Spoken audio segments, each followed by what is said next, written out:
nih, kali ini kami dari kelompok 5 akan menjelaskan tentang drama yang mengisahkan tentang benturan realitas antara instrumen hukum regional ASEAN, yaitu AKTIP atau kepanjangannya disebut ASEAN Convention Against Human Trafficking in Persons, dengan kenyataan pahit di lapangan yang dihadapi oleh para korban perdagangan manusia. Melalui dialog intens antara Francisca Dewanti yang di sini sebagai diplomat dan Francisca Angelia yang sebagai aktivis, dan Nick penegak hukum, dan Astrid sebagai korban, naskah ini membedah sejauh mana aktif efektif dalam melakukan pencegahan, perlindungan korban, dan penegakan hukum lintas batas negara di Asia Tenggara. Konflik pemikiran mencuat ketika retorika diplomatik diuji oleh birokrasi yang kaku, sementara sindikat kriminal bergerak lebih cepat memanfaatkan celah kedaulatan negara. Selamat menyaksikan. Sebuah ruangan aman yang remang-remang di kota Jakarta, jam menunjukkan pukul 10 pagi. Astrid duduk memeluk secangkir teh hangat yang asapnya sangat mengepul. Rambutnya agak kusut, matanya memancarkan kelelahan yang mendalam. Di depannya, Francisca Angelia mencatat dengan seksama, sementara Nick berdiri di dekat jendela sesekali melihat keluar. Jadi gini Kak, mereka menjanjikan pekerjaan sebagai staf administrasi di Bangkok. Gajinya besar, ya sekitar 1.500 dolar. Ya, menurut aku tuh besar sekali. Karena gimana, aku udah berasal dari keluarga yang nggak mampu. Aku juga harus membiayai adik-adikku sekolah.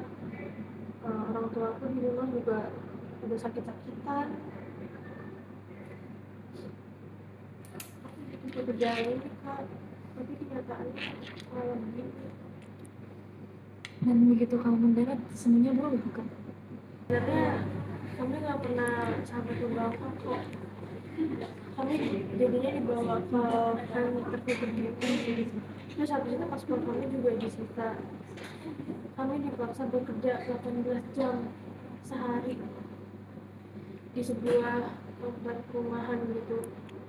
Terus kami dipaksa untuk mengajak orang-orang Eropa dan orang-orang Afrika gitu untuk melakukan investasi bodong gitu menggunakan akun palsu. Gimana ya kalau misalnya targetnya nggak tercapai, kami semua disetrum, kami semua disiksa Kak, kami ketakutan.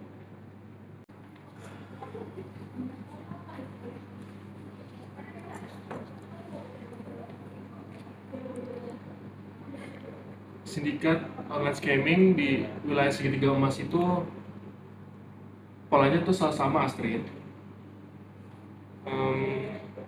Masalahnya tempat kamu Astrid itu berada di wilayah hukum yang di luar otoritas kita.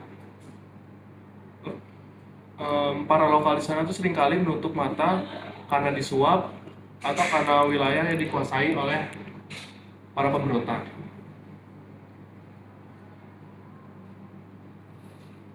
Tapi kita udah punya aktif Konvensi ASEAN yang menentang perdagangan manusia. Udah diratifikasi juga sama semua anggota ASEAN. Dan juga pun di dalamnya udah ada pasal-pasal terkait menegakkan hukum dan juga perlindungan korban. Jadi kenapa untuk memecahkan permasalahan ASEAN itu sangat harus ribet dan berbelit birokrasi?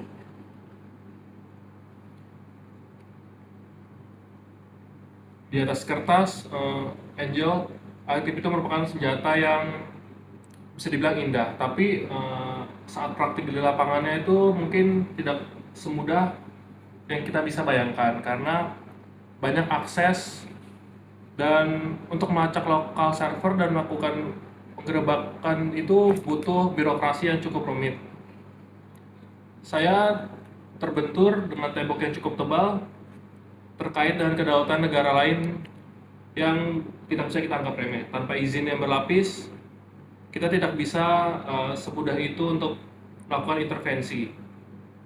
Sementara para pelaku kriminal telah memindahkan korban hanya dalam waktu 1 jam, sehingga cukup sulit bagi kami penegak hukum untuk melakukan intervensi dalam negara tersebut. Masalahnya teman-teman saya masih belum di sana, ada yang dari Indonesia, ada yang dari Filipina, ada yang dari Malaysia. Mereka itu disiksa setiap hari, Kak. Pak, emang hukum internasional nggak bisa membantu apa gitu?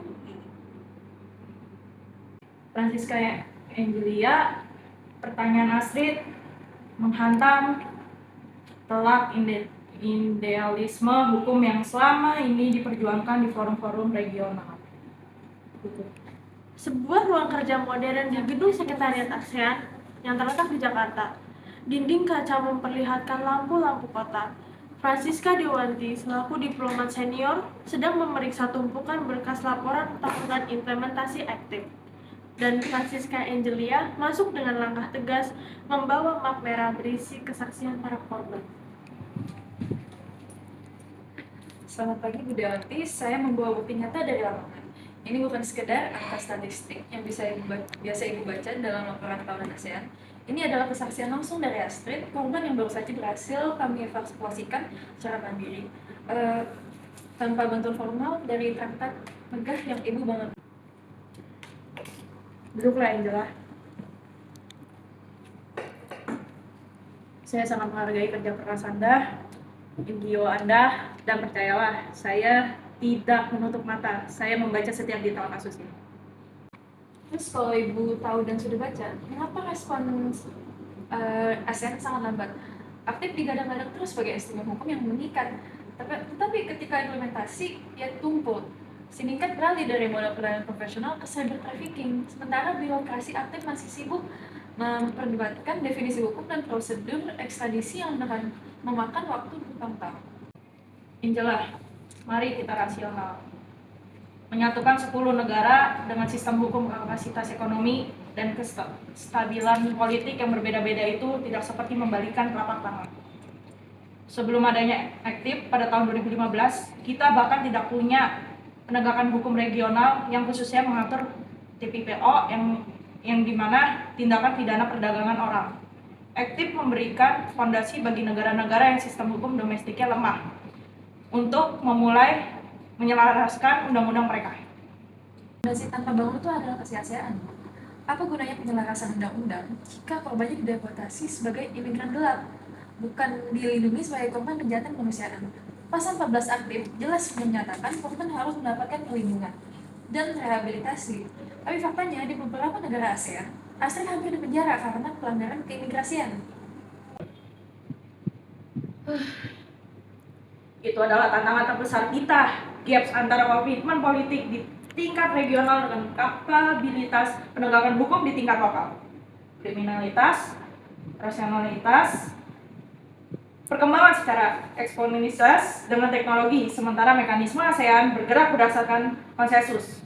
Saya akui, proses konsensus ini seringkali memperlambat tindakan darurat, namun menuduh aktif tidak efektif sepenuhnya juga tidak adil. Melalui aktif, bantuan hukum timbal balik atau mutual legal assistance MLA kini menjadi landasan operasional yang lebih kuat. Ruangan yang sama, 1 jam kemudian, Kanif bergabung dalam ruangan. Peta Asia Tenggara terbentang di atas meja bundar penuh dengan coretan garis merah yang menghubungkan kota besar di ASEAN dengan titik-titik konflik perbatasan. Dewa, jadi masalah utamanya itu adalah di titik ini, Bu. Kenapa disebut ada masalah? Karena kami itu menangkap titik para korban, titik koordinasi para korban itu di daerah di peta tersebut. Namun kami tidak bisa meminta bantuan polisi lokal karena polisi lokal itu menginginkan kita itu untuk meminta bantuan mereka secara formal, ya, di mana untuk meminta bantuan secara formal itu dibutuhkan birokrasi yang berminggu-minggu. Sedangkan para korban dalam titik koordinat tersebut tidak punya banyak waktu untuk tidak punya banyak waktu karena mereka tuh dipindah-pindahkan oleh para pemberontak itu mungkin sekitar setiap seminggu sekali. Nah, Nah, di sini tuh para pemberontak itu mengetahui kelemahan kita, karena mereka tahu kalau ASEAN itu tidak memiliki badan kepolisian supranasional dengan kewajiban eksekusi langsung seperti Europol. ASEAN bukan Uni Eropa nih, kita tidak menyerahkan kebulatan penegakan hukum kepada satu badan terpusat. Keamanan domestik tetap menjadi hak mutlak tiap negara. Jika kita melanggar itu, seluruh arsitektur politik kawasan ini menjadi runtuh. Lalu demi menjaga kestabilan politik dan ego kedaulatan, apakah kita biarkan saja ribuan warga negara yang begitu budak itu? Di mana nilai kemanusiaan dari Asian Community yang selalu digaungkan itu? Jika pasal-pasal dalam tidak memiliki sanksi berat untuk negara yang gagal melindungi korban ataupun mengabaikan, maka menurut saya konvensi itu tidak melebihi dari kehormatan kita saja. Angela, ketajaman hukum sebuah konvensi tidak selalu diukur dan saksi hukuman internasional, melainkan dari tekanan politis antar sesama anggota Mercosur melalui ASEAN Senior Official Meeting on Traditional Crime atau SOMMTC. Kami terus mendesak negara-negara yang menjadi epicentrum screening ini untuk memperkuat pengawasan perbatasan mereka dan pembersihan aparat yang korup.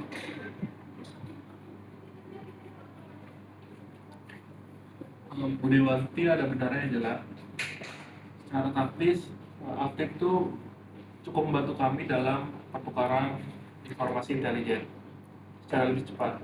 Seperti contohnya tuh pekan lalu berkat data manifesti penerbangan yang disinkronkan melalui Semangat dan melalui Aktif, kami berhasil mencegat 30 calon korban yang dimana itu sebentar lagi akan diterbangkan ke wilayah konflik. Dan itu adalah salah satu fungsi preventif yang berjalan.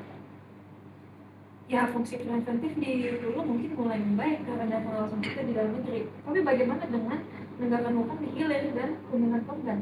Ketika korban kembali, mereka mengalami trauma psikologis berat, cacat fisik, dan seringkali kehilangan ekonominya. Aktif belum memiliki dana khusus regional untuk rehabilitasi korban perdagangan orang. Semua dibulankan ke anggaran negara negara asal yang seringkali sudah terbatas.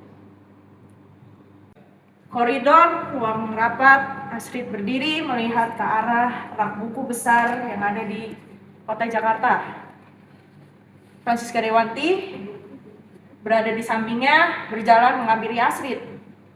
Lalu disusul oleh Francisca, Angelia, dan Nick di belakangnya. Suasana terasa lebih tenang, namun syarat emosi. Astrid, saya meminta maaf atas nama sistem hukum yang berjalan lambat dan belum mampu melindungi sepenuhnya saat kamu berada di sana.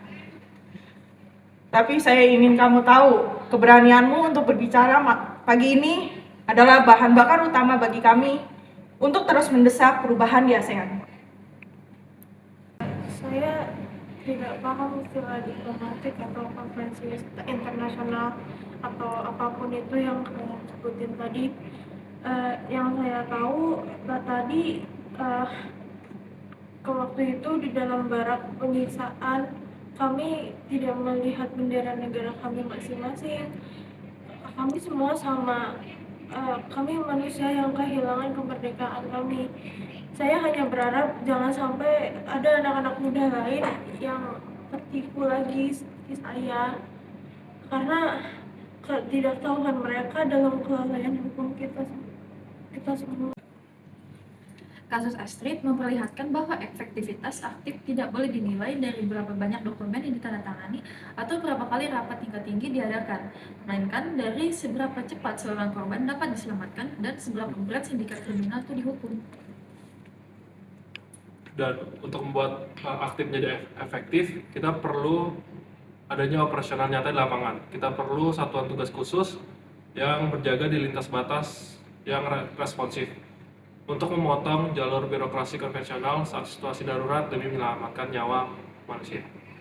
Energi itu kuncinya. Diplomasi formal tidak akan berjalan tanpa tekanan dari gerakan masyarakat sipil seperti yang dilakukan Angelia, dan tidak akan membumi tanpa ketegasan aparat penegak hukum.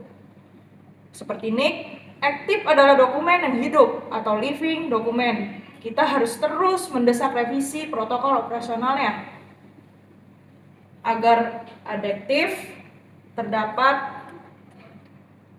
terhadap kejahatan siber modern.